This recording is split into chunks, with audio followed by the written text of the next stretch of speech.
Hola amigos de YouTube, aquí les traigo más leyendas, pero antes de eso, tengo que decir que estaré haciendo la segunda temporada de Leyendas Urbanas de Internet. Cada temporada va a tener 10 partes, capítulos, o como le quieran llamar, y en cada temporada estaré cambiando de avatar, y antes de empezar a subir cada temporada, estaré subiendo un creepypasta. Bien, empecemos con las leyendas.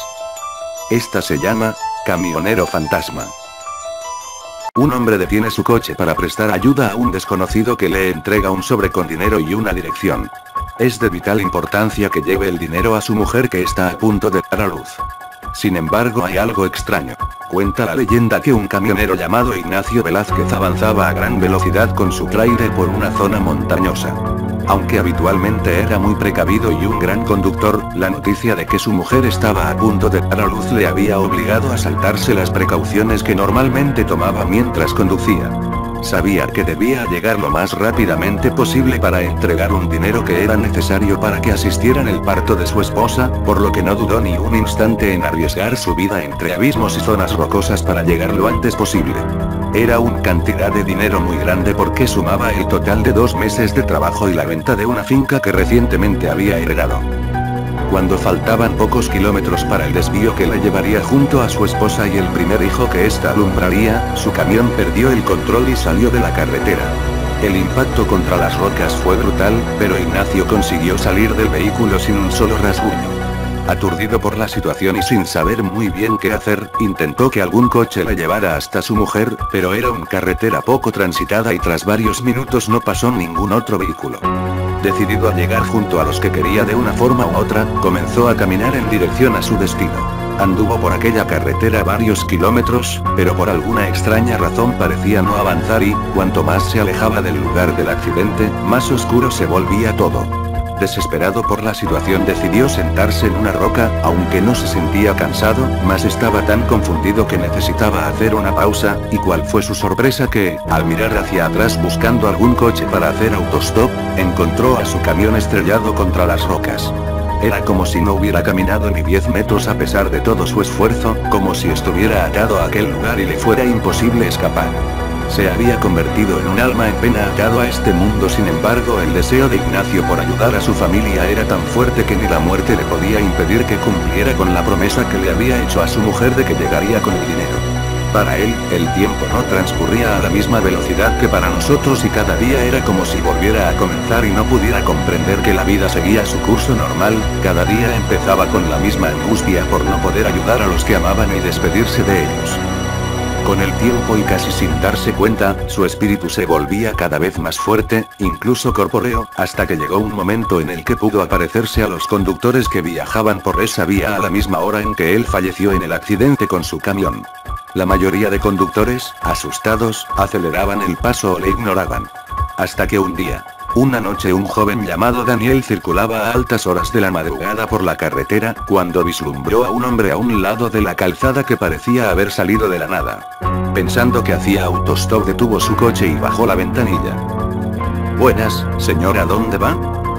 «Amigo, necesito ayuda, mi nombre es Ignacio Velázquez y mi mujer está a punto de dar a luz.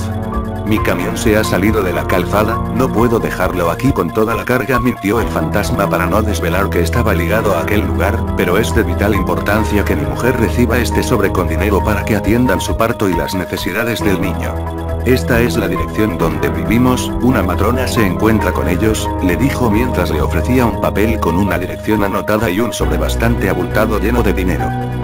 Daniel no veía el camión que parecía sin hablarle el hombre, pero sintió al mirarle a los ojos que era un hombre bondadoso y desesperado que realmente necesitaba su ayuda. Había algo extraño en él, como si por alguna razón sus ojos no pudieran enfocarle y le viera borroso, pero no le dio mayor importancia y lo atribuyó a su cansancio y a que llevaba más de 1 hora con la mirada fija en la carretera y concentrado para evitar salirse de la calzada en alguno de los peligrosos abismos. Alargó su mano para recoger el sobre y la dirección y de forma casual rozó la mano de Ignacio. Un escalofrío subió por su brazo hasta su espalda, un frío tan intenso que le hizo estremecerse. Quedó paralizado, y ante la atenta mirada de Ignacio, bajó la vista para leer la nota y vio que estaba a pocos kilómetros y no le desviaba mucho de su camino. Levantó la cabeza nuevamente para confirmar al hombre que cumpliría con su cometido. pero este parecía haber desaparecido. Miró a un lado y al otro, pero no había rastro de él ni de su camión. Se había esfumado con tan rápidamente como había aparecido. Daniel era una buena persona y a pesar de lo extraño de la situación no dudó en ayudar a aquel buen hombre y a su mujer que sin duda necesitaría aquel dinero. Habían transcurrido un par de horas y había empezado a amanecer cuando llegó a la casa de Ignacio y su mujer. No conocía el pueblo y las indicaciones no eran tan claras como pensó inicialmente. Llamó a la puerta pero nadie le abría.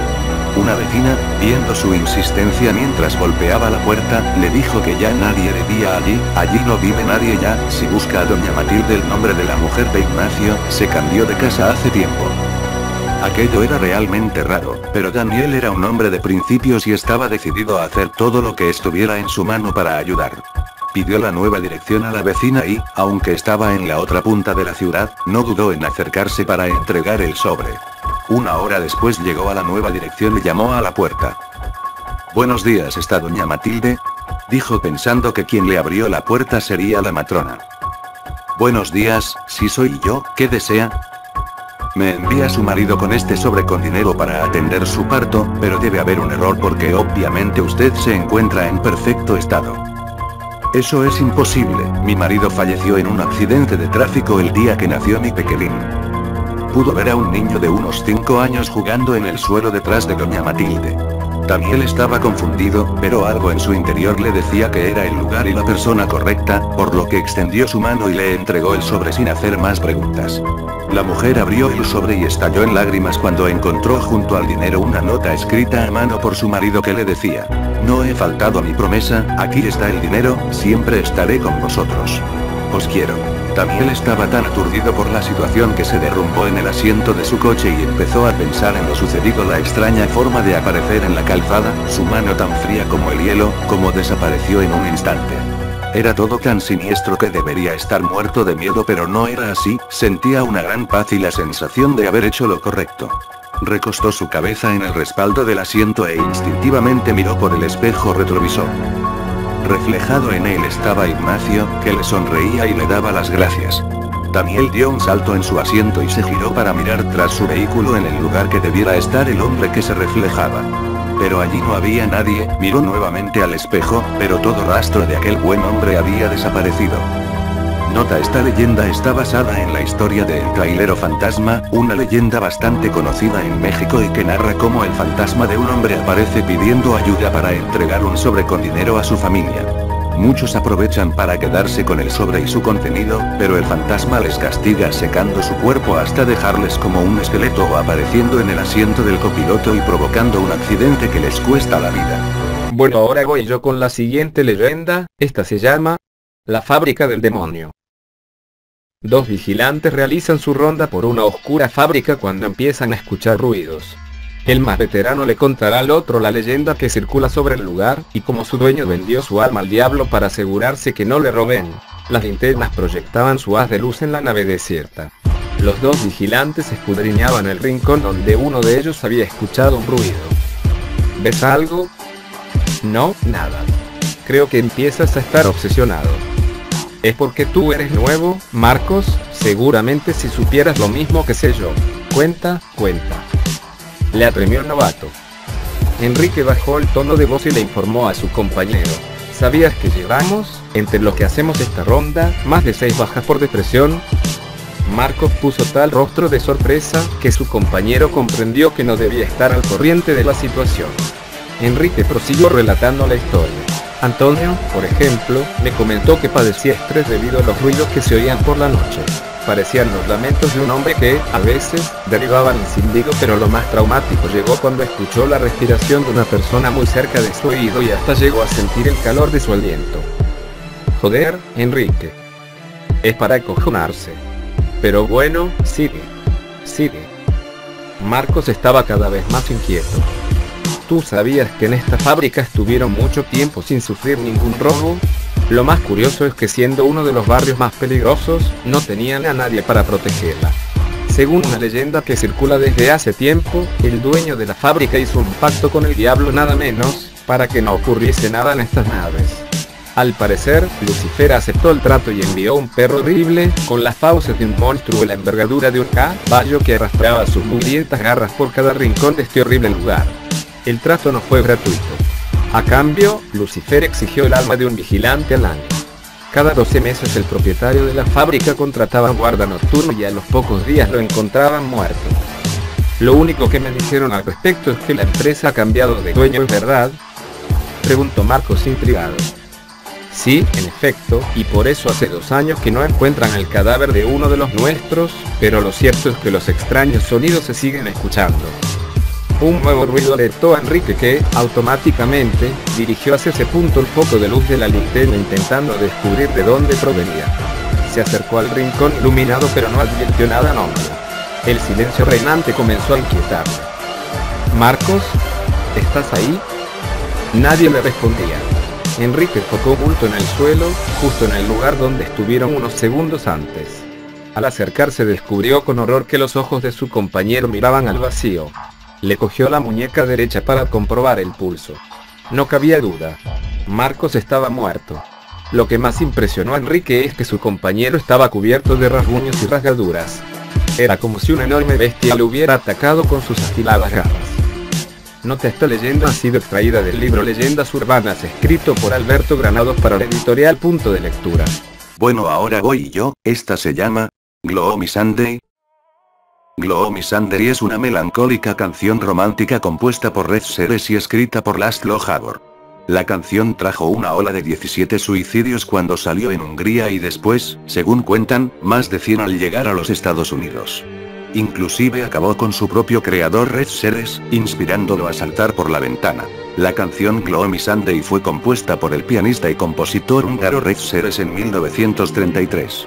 Sin embargo, en la versión que llegó a publicarse ese mismo año, la letra original de Seres fue reemplazada por una letra del poeta también húngaro Laszlo Havor. Fue esta la versión la que hizo nacer la leyenda con 17 suicidios en Hungría, más de 100 el número es discutido en Estados Unidos y unos cuantos en países como Inglaterra, Italia o Alemania. La canción, romántica, melancólica y vinculada a la muerte, narra la historia de un amante que pierde a su gran amor y se plantea unirse a él en la muerte. La versión de Sam M. Lewis era realmente intensa y poética, capaz de inspirar pensamientos suicidas en quien estuviese sumido en la depresión o tuviese una propensión innata al suicidio. No obstante, la gran cantidad de muertes a las que se asoció es algo que despertó y aún despierta en muchos el asombro y la duda que continúan alimentando la leyenda de esta canción que fue prohibida en emisoras estadounidenses y húngaras, que inspiró investigaciones parapsicológicas en Francia y que fue incluso prohibida por la BBC de Londres. Suicidios y prohibición en Hungría. Antes de que la canción terminase prohibiéndose en Hungría, unos 17 casos de suicidio se habían dado, todos estaban vinculados a la canción. Entre esos casos estuvo el de la exnovia de Laszlo Havor. Dicen que Havor se había inspirado en ella para escribir la canción, pero seguramente nunca pensó que la chica acabaría quitándose la vida dejando una nota en la que se leía el título de su canción.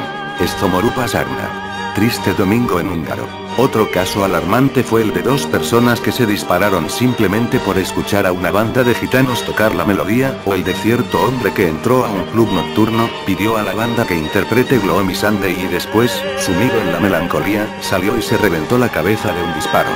De entre los demás suicidas, se cuenta que algunos se tiraron al Danubio tras oír la canción, o bien simplemente sus cuerpos fueron encontrados sin vida, junto a las partituras de la canción, junto a notas en las que se hacía referencia a la canción, o junto al gramófono encendido, tocando Gloomy Sunday como música de fondo. Tras todos esos casos, la policía de Budapest, capital de Hungría, terminó por prohibir la canción. La canción húngara del suicidio llega a Estados Unidos. Antes de publicarse en Estados Unidos, la canción ya había llegado a Rusia en 1935. En el año 1936, así como en Estados Unidos, la canción apareció en Francia, en Japón e Inglaterra. La primera versión que apareció en USA era la de Sam M. Lewis, quien al traducir y editar la letra de la canción había incorporado una última estrofa para suavizarla. Un último fragmento en el que la desesperante situación inicial que narraba la cantante aparecía como un simple pero atormentador sueño. Esta versión fue grabada exactamente en marzo de 1936, con la colaboración de Al Kemp y el vocalista Bob Allen.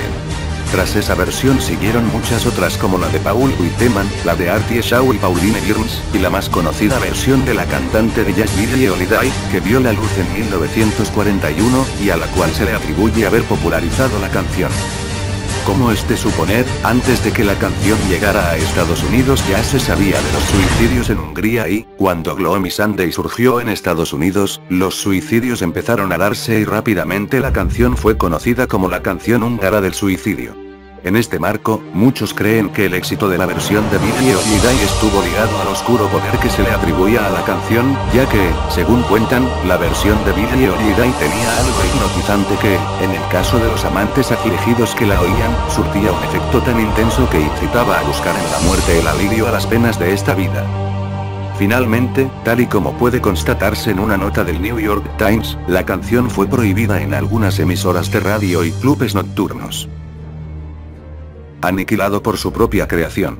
Muchos piensan que Gloomy Sunday trajo sufrimiento a Red Seres porque, si bien fue la obra que lo lanzó a la fama y lo inmortalizó, nunca la pudo superar. Ya que después de ese éxito no pudo crear nada que tan siquiera estuviese cerca de igualar a Gloomy Sunday. Se cree que esto pudo influir en el suicidio de Red Seres a sus 69 años. Algunos aseguraban que su muerte era solo un rumor, pero una noticia del New York Times publicada el 13 de enero de 1968 confirmando su muerte eliminó toda duda, además de expresar que Red Seres se sentía desdichado en gran parte porque no había creado otro éxito desde Gloomy Sunday, afirma que él había elegido un día domingo para encontrarse con la muerte tras saltar por la ventana de su apartamento. Cuando Red Seres se suicidó la fama de Gloomy Sunday se había debilitado bastante. Pero la muerte de su creador, relanzó e inmortalizó la fama de su obra. Una leyenda inmortal. Ciertos investigadores han sugerido que los suicidios asociados a Gloomy Sunday no tenían nada que ver con un poder enigmático o paranormal sino con situaciones sociales, económicas y culturales. En Estados Unidos, donde la mayoría de los suicidios ocurrieron durante los años 30, se ha sugerido que en realidad la causa de fondo era la depresión emocional que la gran crisis económica de aquel entonces generaba en muchos individuos. Y es que, como ya han demostrado las estadísticas y las investigaciones sociológicas, en épocas de crisis económicas el índice de suicidios aumenta considerablemente. De ese modo, Gloomy Sunday habría sido únicamente un factor más, un elemento intencionalmente buscado o encontrado por casualidad por individuos deprimidos a los que la canción habría afectado aumentando esa depresión y hundiéndolos o dándoles el valor de suicidarse. En Hungría habría ocurrido lo mismo, ya que en la época de los suicidios, estaba sufriendo los vestigios de la revolución comunista que llegó después de la Primera Guerra Mundial. Sin embargo, en el caso de Hungría existía, y aún existe, una tendencia hacia el suicidio culturalmente acentuada. El psiquiatra R.B. Laguda afirmó lo siguiente. En el inconsciente social es un patrón positivo para la resolución de problemas, es una fórmula que es actualizada en tiempos de crisis porque todos han tenido experiencias con otras personas que han cometido suicidio y que no han sido juzgadas como fracasadas sino como gente valiente capaz de reivindicar su autoestima y dignidad a través de este acto heroico y desesperado.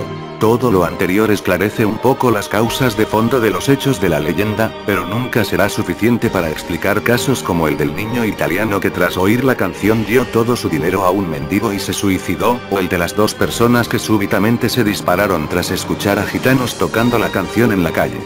Además, quedan flotando en el aire unas preguntas que rigen para muchos de los otros casos en los cuales ha habido en el suicida una crisis de depresión asociada a problemas sentimentales y o económicos. ¿Se habrían suicidado tarde o temprano sin oír Gloomy Sunday?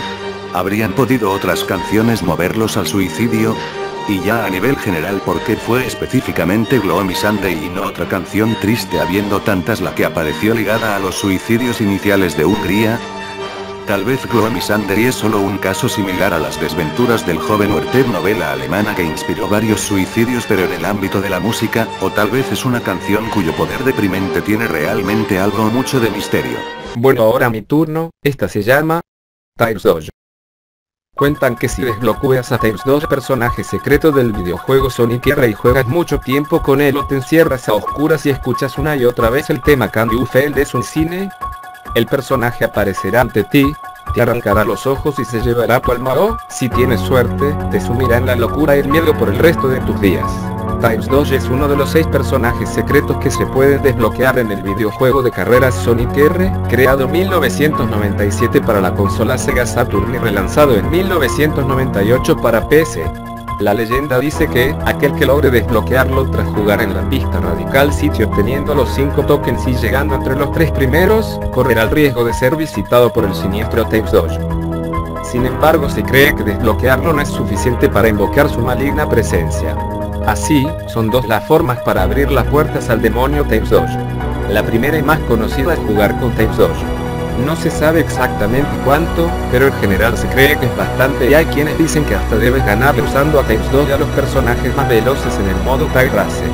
La segunda forma de atraer la presencia de Tails Dodge es indudablemente escalofriante. Debes escuchar, algunos dicen que poniéndole en el modo de reproducir al revés el tema Can You Feel This un cine o Living in the City en una habitación oscura. Nuevamente no se sabe por cuánto tiempo, pero lo cierto es que debes concentrarte en sentir la espeluznante presencia y, además, lo más probable es que la canción Can You Feel This un cine lo traiga más que Living in the City, ya que es el tema que siempre suena cuando juegas con Tails Dodge. Entonces, si tienes la desgracia de llamar su atención, esa macabra versión en trapo de Tails el zorro naranja de 2 colas que es compañero de Sonic aparecerá ante ti flotando en el aire, desplazándose lentamente con esas posturas que se le ven y con ese alambre que brota de su cabeza y termina en una extraña bola, roja como la sangre y, según lo retratan algunos, resplandeciente como sus inexpresivos ojos de peluche en medio de la oscuridad. Ciertas versiones cuentan que Tails Dodge les arranca los ojos a sus víctimas y luego se lleva sus almas, otras más creíbles dicen que simplemente se apodera de tu mente y te incita a jugar con él en el Sonic R, una y otra vez hasta que te conviertes en un enajenado, en alguien sin cordura en cuyos sueños se repite el Can You Feel This un cine. Y claro, seguramente llegará el día en que de tanto jugar mueras de un ataque epiléptico y entonces, en la negrura de la muerte, no podrás sentir el resplandor del sol.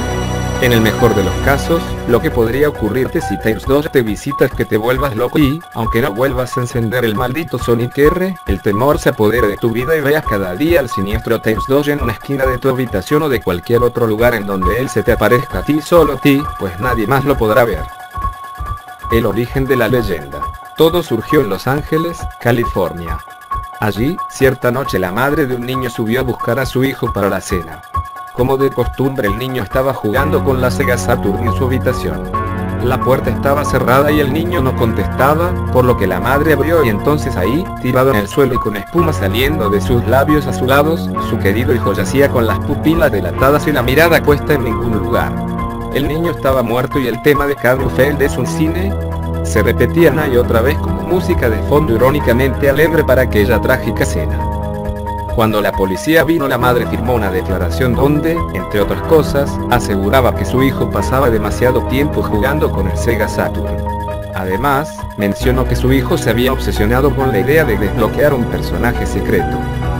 Tras realizarle una autopsia se descubrió que el niño había muerto asfixiado durante un ataque epiléptico, cosa que hasta cierto punto llamaba la atención pues no habían antecedentes genéticos de epilepsia en la familia. Durante el funeral, la madre del fallecido siguió la costumbre estadounidense de regalar las pertenencias del difunto a los asistentes, dando el Sega Saturn a un chico que había sido el mejor amigo de su hijo. Ya en su casa, el mejor amigo del difunto encendió el Sega Saturn y vio que este tenía metido el juego de Sonic R. El juego le agradaba, así que no lo quitó y, apenas empezó, pudo ver que lo último que su amigo había hecho antes de morir era desbloquear a Tails Dodge. Lo anterior, lo de que lo último que el niño muerto hizo fue desbloquear a Tails Dodge, se conoció gracias al usuario Iron71, quien en un foro de internet publicó la susodicha historia asegurando que él era el mejor amigo del chico muerto. La gente le creyó y entonces la noticia comenzó a regarse de manera asombrosa, suscitando a su alrededor el montón de historias, muchas supuestamente reales, que hicieron nacer la leyenda de Tails Dodge. Pero, entre este montón de historias, hay una que ha trascendido por encima de las demás y que se ha viralizado, siendo copiada literalmente en muchísimas páginas. Aquella historia pretende explicar el origen del espectral Tails Dodge y es supuestamente verdadera, aunque en general la gente piensa que es un fact. Dice así en la difundidísima versión basada en el relato escrito por el usuario Nasekille. En Estados Unidos durante la década de los 80 tuvieron lugar una serie de asesinatos que la policía nunca logró explicar. La matanza más brutal de todas sucedió en una casa donde murieron 5 personas de una forma inhumana y otras 2 resultaron gravemente heridas. En la pared se podían leer dos letras escritas con sangre. TD. La policía interrogó a los supervivientes para intentar averiguar qué había sucedido. Uno de los heridos antes de morir aseguró que había sido atacado por un oso con ojos de fuego que estaba cubierto de sangre y que no paraba de saltar. El único superviviente sufrió alucinaciones y pesadillas durante el resto de su vida. Los medios de comunicación dedicaron un amplio espacio dentro de sus telediarios a este asesino sanguinario, el cual incrementaba su popularidad matando y firmando las paredes con las letras TV, escritas con la sangre de sus víctimas. La gente de la ciudad dormía todas las noches atemorizada. Los asesinatos se sucedían y nadie lograba atrapar al autor de las matanzas. Una noche más, una pareja de oficiales lograron divisar una figura extraña en las sombras escribiendo las letras TD en la pared de un oscuro callejón durante un turno rutinario.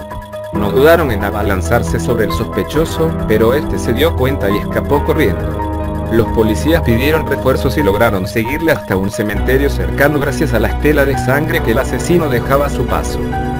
Al entrar en el cementerio, los policías no tomaron las debidas precauciones.